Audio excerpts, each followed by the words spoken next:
Right. Thank you, Gary. Well, today's program addresses Rotary International's first and what some people would consider most important area of focus, and that of promoting peace. Excuse me. Our very own former judge, Chuck Snyder, will be speaking on the topic of the American justice system in 2020. Chuck was admitted to the Washington Bar in 1979, practiced law in Bellingham in 1980 to 89, Whatcom County hearing examiner from 1986 to 89, Superior Court Commissioner from 89 to 2005, and then ultimately the Superior Court Judge from 2005 to 2019. He chaired the Superior Court Judges Association Family and Juvenile Law Committee, was co-chair of the Legislative Committee, and was the Dean of the Washington State Judicial College. He also served as president of the Superior Court Judges Association in 2013 and 14. Chuck created and oversaw the Whatcom County Teen Court, a program where high school students decide the punishment for minor offenders. For his work, Chuck won the Nevins Award from the Washington Judges Foundation. He presided over drug court, an intensive program providing drug treatment, education, and vocational support, allowing persons to break the cycle of addiction and crime while reducing public expense. He brought the court-appointed special advocate program to Whatcom County, providing trained volunteer guardians for dependent children, utilizing state funding, thus negating additional county funding expenditures. Chuck assisted in creating methods to streamline domestic relations cases, including mediation and settlement conferences, relieving stress on families by reducing divorce trials by over 40%. Chuck graduated from the University of Idaho School of Law in 1979, a BA in History from the University of Colorado in 1975. He has been married to Joanna for 45 years. Chuck, as you know, was our club president from 2015 and 16. Chuck, thank you for agreeing to giving us this timely update on our justice system. You have the floor. Can you unmute me, Gary? We can hear you.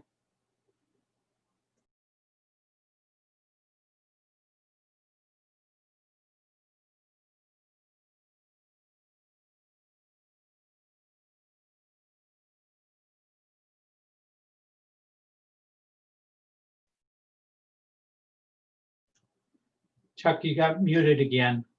Chuck, you need to unmute. Chuck, just unmute yourself. Should work fine. You were unmuted and muted yourself. How's that? Perfect. Okay. All right. Thanks again, Paul, for giving me the opportunity to speak about this. And again, I say I'm always a little bit nervous speaking to this group, but it's a little easier, I think, when all I have to do is look at my PowerPoint screen and not all of you in person.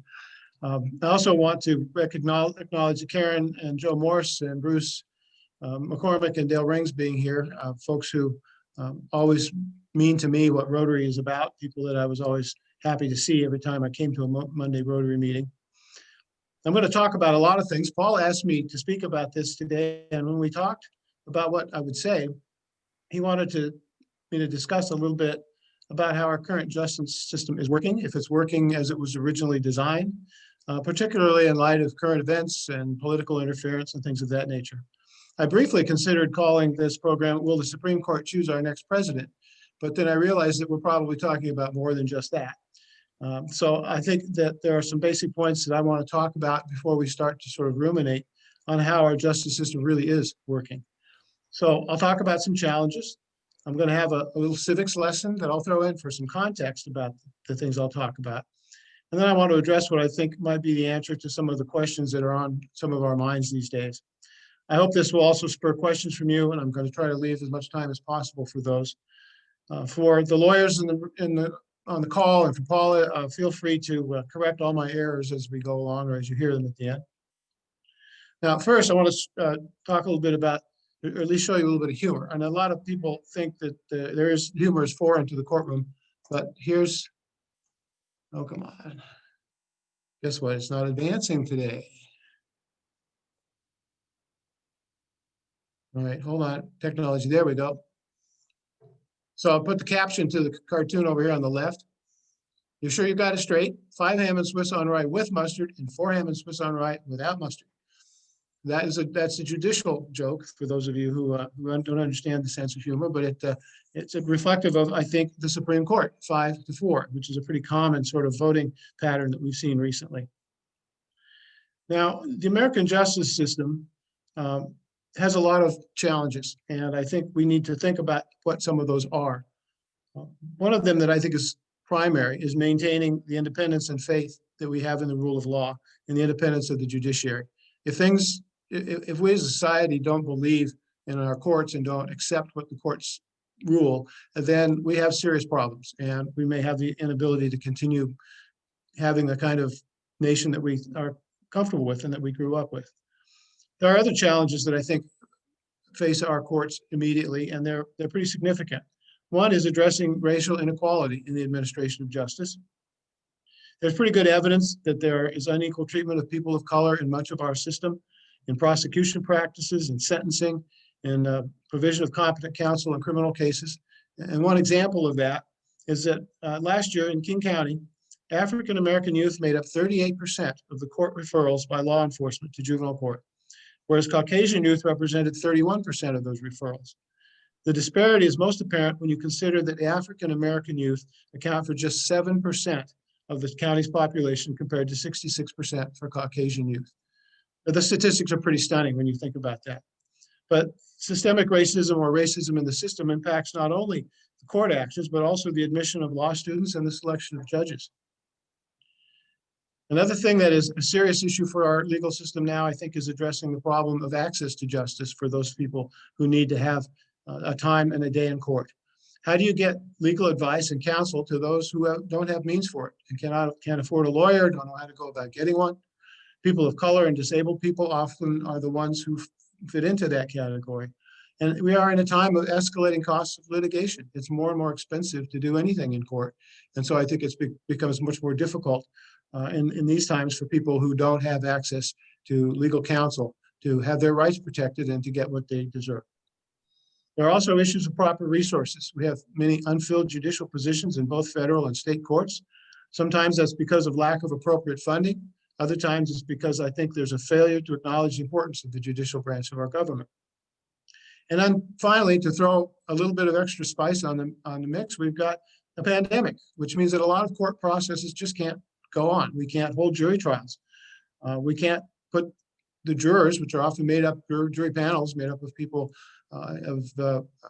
in high-risk area groups, such as folks over the age of 65, make up a lot of our jury panels.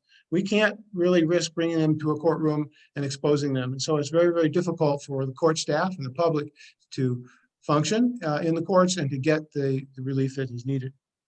So let's talk a little bit about our court system. And this is the civics lesson that I'm going to subject you all to. First of all, let's talk about the federal courts. We have a number of different kinds of federal courts. There are the trial courts. There are 94 districts in the United States, including the United States territories. We have circuit courts of appeal. There are 13 of those courts. They're divided geographically, and there are additional circuits for the District of Columbia and one called the Federal District Court. And then, of course, there's the Supreme Court, which is the highest court in the land, and it's the final word on the meaning of the Constitution. We have other specialty courts in the federal system, such as the Court of Claims, Admiralty courts, tax court, immigration courts. One of the most important things I think about our system in the federal side is that the judges in the first three categories, at least, are appointed with life tenure. There's reason for that, a number of reasons for that, and I'll talk about that a little bit later. But one of the main purposes is to insulate them from political processes and from the winds of the political moment. Now let's talk about Washington state courts, which is what we're probably most familiar with. We have a number of levels, starting with the municipal courts, which is jurisdiction about things that happen within city limits. They generally hear traffic cases, DUI cases, low-level assaults. The judges in municipal courts may be appointed or elected. We have our county courts, which are the district court. They apply state law to events that happen elsewhere within the county and can also cover things that happen within the city as well. They cover misdemeanor crimes. They can handle civil cases up to $75,000 in jurisdiction. That's where a small claims court is. And all the judges in the district court will be elected. They may be appointed for a short period of time, but ultimately have to stand for election at the next general election. Then there's the Superior Court, where I serve. It's a court of statewide jurisdiction. It hears the felony and misdemeanor criminal cases. It's considered the court of general jurisdiction here. Any cases involving children, dissolution of marriage, real property, probate, all have to be in the Superior Court. And it has appellate jurisdiction over the municipal and district courts. So we got to hear appeals from those courts of limited jurisdiction. And all judges in Superior Court are ultimately elected as well. Many get there first by appointment, but must run for election at the next general election. We have 3 divisions of courts of appeal. They hear appeals as a matter of right from Superior Court. They're all elected judges there. Division 1 is from about Seattle North. Division 2 is from Tacoma South, and Division 3 is Eastern Washington. And then, of course, we have the state Supreme Court, which hears cases that it chooses to hear based upon certain criteria. And all of the justices there also are elected. Even though they may be appointed originally, they must again run at the next general election. But we don't have this court, the Court of Endless Appeals, although some people might think otherwise. So I want to talk a little bit now about the creation and purpose of the judiciary. In theory, our judiciary is one of 3 branches of government, the others being the executive and the legislative branches. And it's designed to further the checks and balances system so that no branch can become all powerful. And traditionally, courts were just somewhere where you went to get your disputes resolved. That's where you went when you couldn't work out the problems between you and someone else, or if they were charged with a crime. By putting a judicial branch specifically into the Constitution, in the US Constitution and our state Constitution, we have now the opportunity to have the courts be a check on the political activities of the other 2 branches. Now, at least I'd say that's how it evolved to be, particularly on the federal level, because the US Constitution doesn't say anywhere in Article 3, which creates the Supreme Court, that the courts will be a check on the other branches. It doesn't say they have the authority to determine laws to be unconstitutional. But it does place the judicial power in the Supreme Court. It's the only court specifically created by the Constitution. All of the federal district courts and court of appeal are statutory creations of Congress. So it doesn't specifically say anywhere in the Constitution that the Supreme Court can undo an act of Congress or some action by the President of the United States.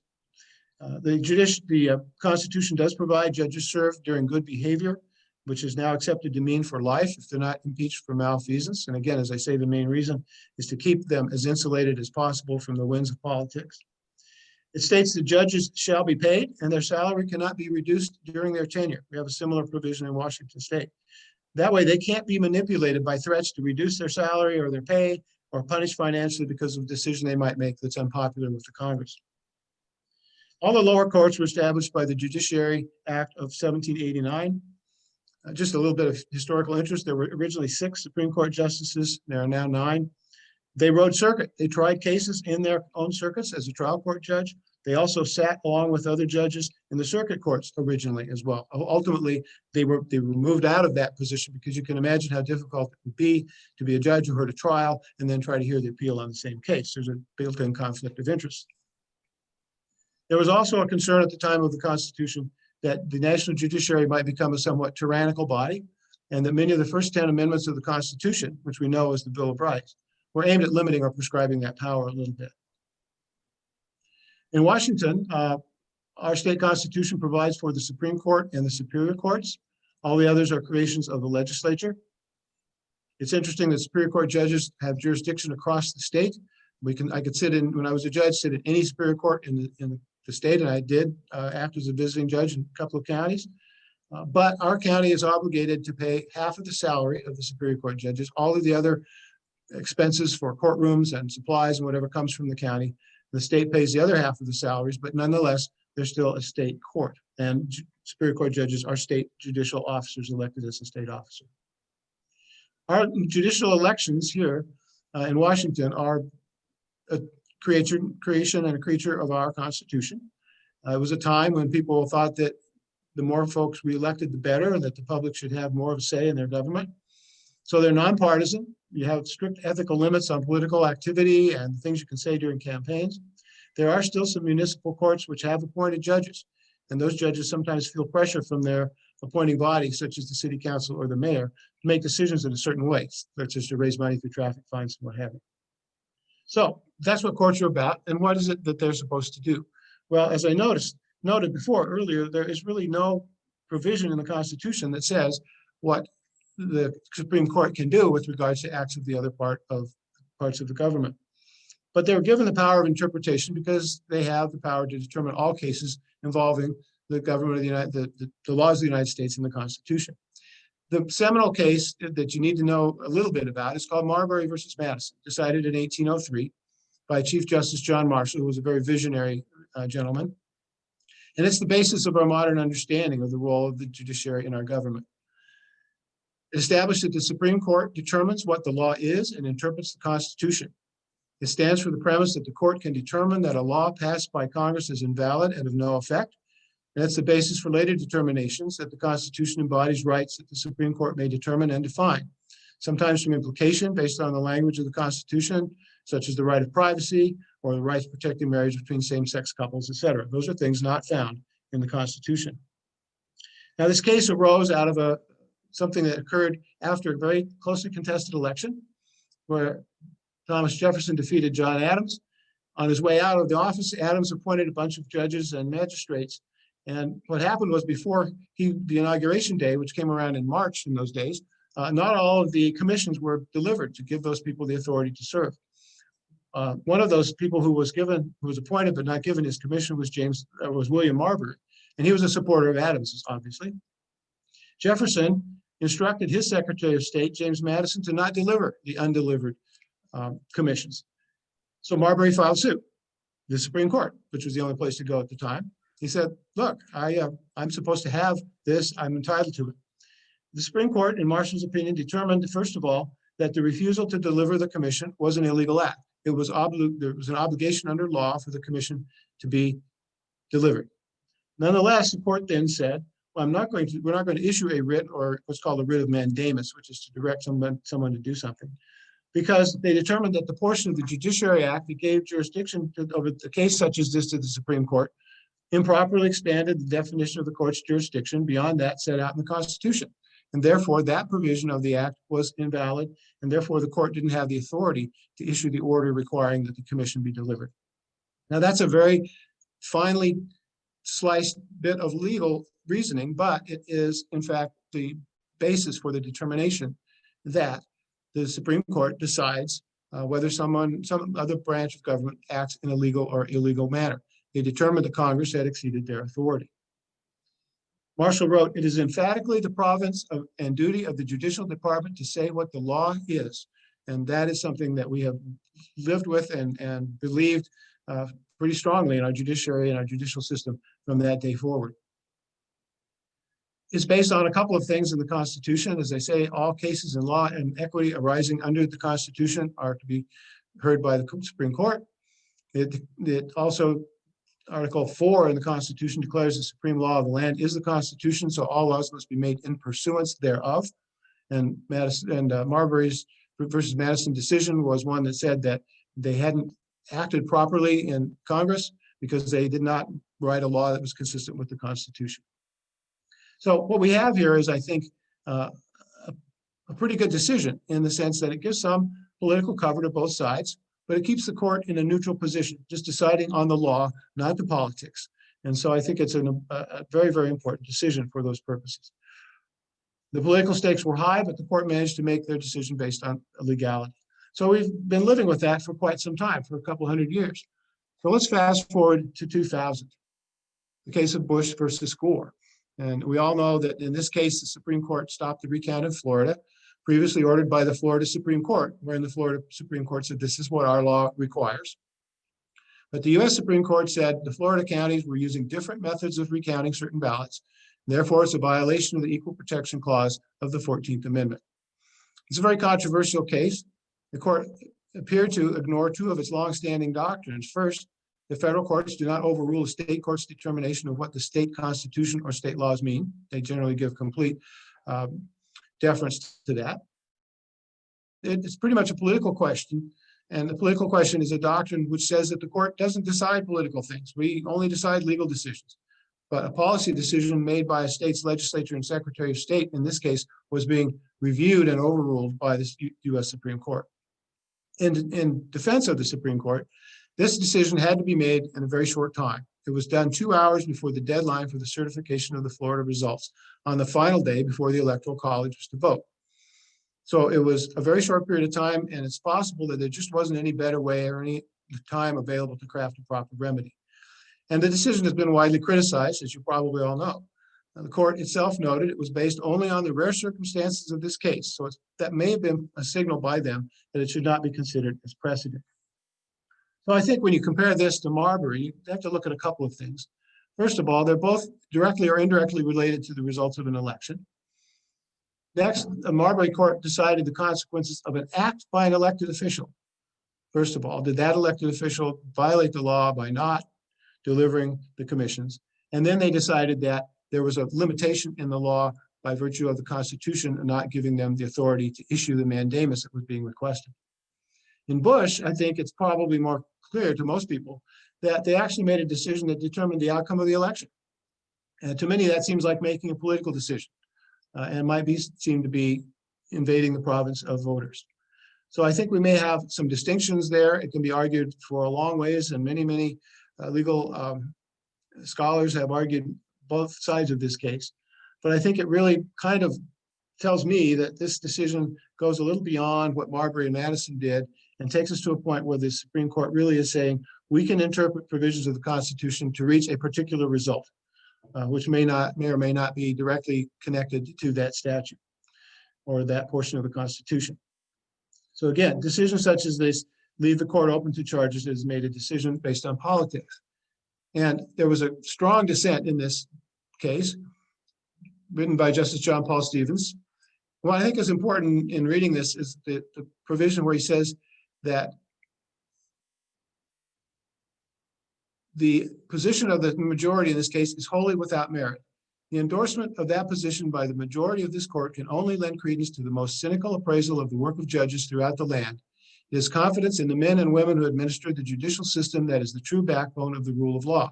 Time will one day heal the wound to that confidence that will be inflicted by today's decision. One thing, however, is certain.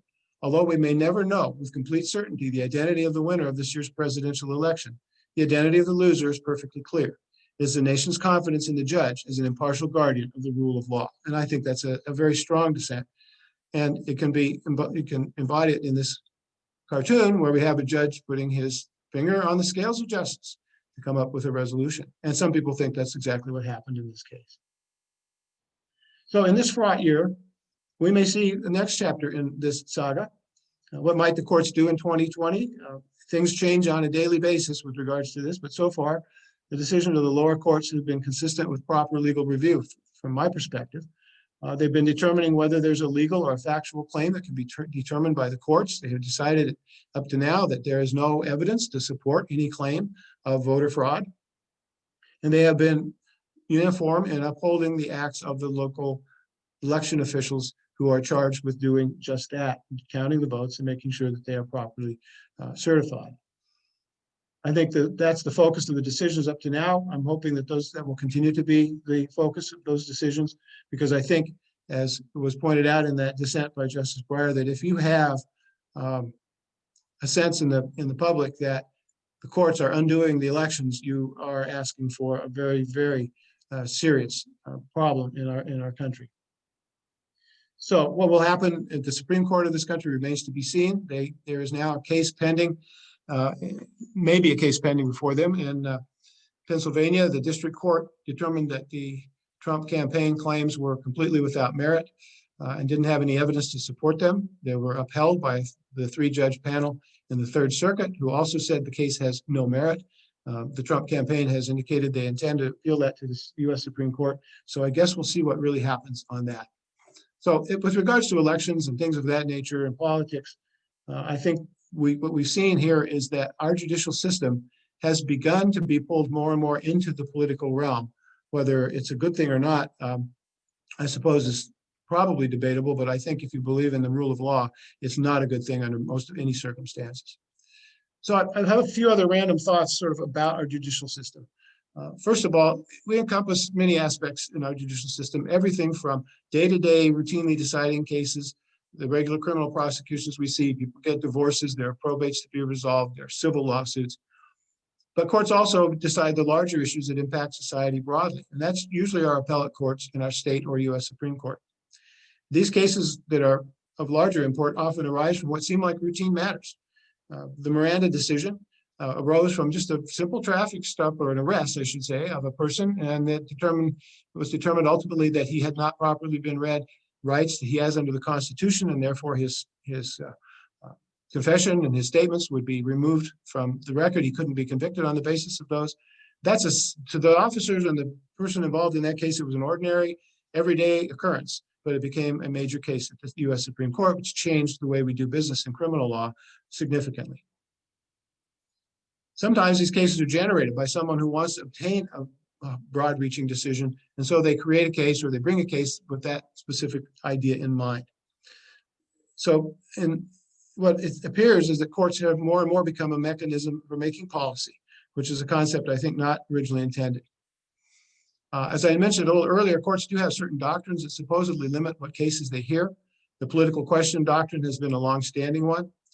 There's one that says this matter is not ripe for review. In other words, the case hasn't come to the point where all of the things that have to happen in the lower courts have been done, so that we can't review it yet.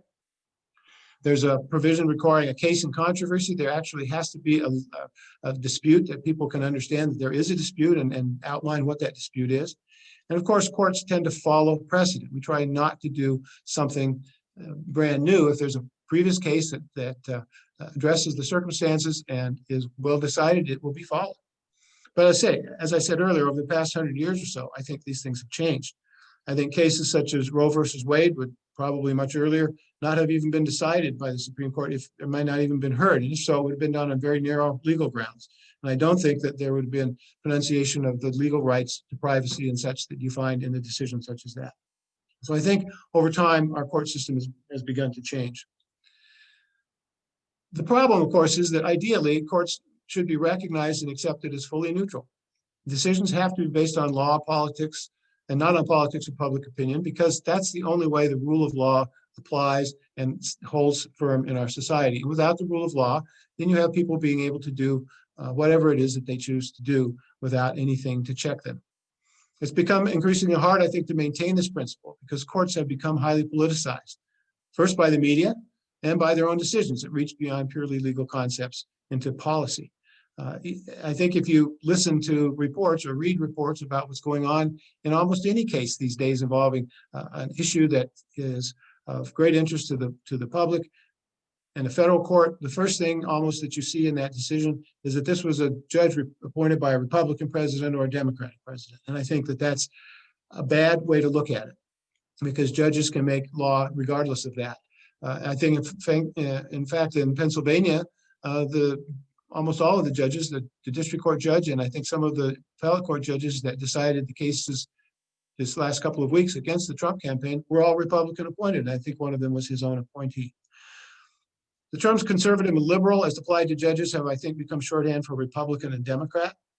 I think courts have increasingly chosen to take on cases that lead to decisions that announce policy rather than purely legal consequences. And I think that's when people become less likely to be willing to listen to and accept what the court says because they find they don't agree with it. And if it's cast as a political point, they can easily do that. Whereas if it's cast as a legal point and people are willing to accept the law is what it is, then oftentimes that puts an end to that concern. So I think those are really some of the issues that we face. I think our judicial system, for the most part, works well. It is the best in the world, from my opinion, my perspective. It still works well because most of the time it's just about resolving the case that's in front of it. I worry more about the long-term effect of how our appellate courts have begun to move more and more into political decisions and less focused on just the legal decisions. And so that's kind of my quick look at it. I have one thing here, one last slide, which is another cartoon, which is, I think, something we would probably all hope to avoid. And that is the court where it says truth, justice, and mercy as seen on TV. So I thank you all for listening. I'm going to stop sharing my screen at this point and open up for questions. This is Doug. I've got a question. Shoot. Yeah, thanks, Chuck. Very interesting. This might seem a bit trite in the days that we live in, but what do you think about the TV courts like Judge Judy and that sort of thing? I mean, what influence do they have? Is it beyond entertainment, or do you like the style? Oh, I think the influence is beyond entertainment, but I think all it is entertainment. Those are scripted cases. Those aren't real cases. That's play acting. And the way some of those judges act, Judge Judy is a great example, is totally unjudicial, absolutely wrong. If you did that in a regular court of law where you're an elected judge, you wouldn't last very long. So I think people need to understand they're just entertainment. They're not really law. For you. First of all, that was excellent. Thank you. You mentioned that one of the things we don't have is endless court of appeals, but it seems to me like we actually do, no matter what. That anybody can appeal anything forever and just keep going. What restrictions are there to prevent somebody getting into an appeals court of the next highest level? Well, you have one appeal of right from your trial court, and you can file that regardless. When you get beyond the first level of appeal, generally you don't get in there unless the higher court determines they're going to take the case. So the U.S. Supreme Court takes a small number of cases every year, as does the state Supreme Court. They decide that we're going to take cases. For instance, we may have two different appellate divisions that have come to different conclusions on the same legal rule and issue. Therefore, we'll take the case in order to resolve that conflict. They take cases which are of great public interest sometimes. They often don't take cases which are what we call moot. If it's already been worked out, if the case has been decided and then the resolution's been done and there's nothing else that can be done about it, they won't hear those cases because issuing another opinion wouldn't change anything. And the thing that people, I think, hear mostly about ongoing endless appeals is where somebody is convicted, say, of a crime. They appeal to their as high as they can go in the state courts, and then they start out in the federal court. And they work their way all the way up through the federal courts. There's a line that you can follow that goes that way, as long as you can articulate a clear issue of federal law or constitutional law. Very few cases really reach that standard. And so those are few and far between. You hear about them because they're usually a horrendous crime or a horrendous event that then goes on and on and on and seems like it never is going to come to an end. But because of that, because it's such a significant thing, such as a case involving a death penalty, where the penalty is irreversible, then sometimes courts will take cases and you'll get more appeals simply because there's too much at stake. But I don't think it's as common as people seem to think it is, because most of the time those appeals get cut off after the first level and don't get to continue to go on. Okay, thanks. Question, Chuck? Yeah, Mike. Thanks for your presentation. Really appreciate the manner in which you presented that information. I'm curious as to what your thoughts are regarding this District Court Judge Sullivan that would not accept the Supreme or the Justice Department's request to end the case against General Flynn and continued it on his own rather than following the direction of the Justice Department. Well, I think that judge did exactly the right thing, because he is not governed by the Justice Department. The Justice Department is one of the litigants in front of him, and he's the one who makes the decision, not the Justice Department. And what he saw was the Justice Department willing to take a plea and prosecute this fellow and accept the plea, then come back in later and go, oh, we've decided we don't really want this to happen anymore, because it was pretty clear, I think, to that judge that there was possibility of some political pressure being placed. And so the judge wanted to get another neutral opinion. And he called in a retired judge and said, I want you to look at this and determine if you think there's a problem here, which that person did. And the judge then, the trial judge said, okay, we're going to proceed with this sentencing because and we'll have a hearing and you all get a chance to say your piece. but I think we may have some issues we've got to resolve. That was then taken up before the hearing could occur to that Circuit Court of Appeals, and that Circuit Court said just a few weeks ago, this judge has done the right thing, and there should be a hearing, and he should determine whether or not he should go forward with the sentencing. He should determine whether or not General Flynn gets to withdraw his plea. Of course, it's all become, as I said, moot because he got his pardon. So I think my perspective is that trial court judge did exactly what he was supposed to be doing, did a very good job.